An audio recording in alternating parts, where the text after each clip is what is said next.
AP దేవాదాయ శాఖ commissioner శాంతి వ్యవహారం రేపుతున్న అలజడి అంతా ఇంత కాదు. శాంతి భర్తగా మదన్ మోహన్ ఓ ఫిర్యాదు చేయడం, తన భార్య గర్భం దాల్చిందని దానికి విజయసాయిరెడ్డి కారణమంటూ ఫిర్యాదు చేయడం కలకలం రేపింది. దీంతో విజయసాయిరెడ్డి మీద, శాంతి మీద రకరకాల కథనాలు వచ్చాయి. ఇక శాంతి మీడియా ముందుకు వచ్చి క్లారిటీ ఇచ్చింది. మీడియా చేసిన పనికి కన్నీరు పెట్టుకుంది. మదన్ మోహన్ తో ఎప్పుడో విడాకులు అయ్యాయని, సుభాష్ అనే వ్యక్తితో రెండో పెళ్లి జరిగిందని, తమ ఇద్దరికి ఓ బిడ్డ పుట్టిందని శాంతి వివరించారు.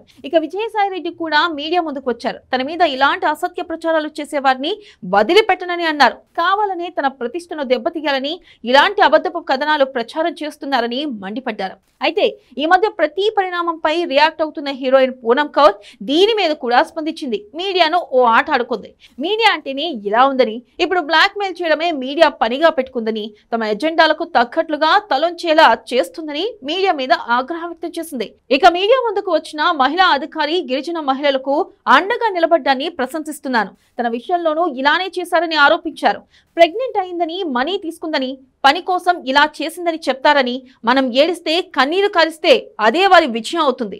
మీరు ఎలాంటి పరిస్థితుల్లో ఉన్నా కూడా ఇలాంటి వారి ముందు తల వంచకండి అంటూ పిలుపునిచ్చారు. ఇక మీడియా ఇలాంటి అబద్ధపు వార్తలను సృష్టిస్తుంది, కావాలంటే ప్రూఫ్స్ కూడా చూపిస్తుంది. కానీ మహిళలు ధైర్యంగా నిలబడాలి. మీ వ్యక్తిత్వాన్ని కాపాడే వ్యక్తులు కూడా ఉంటారంటూ పూనం కౌర్ ట్వీట్ చేసింది.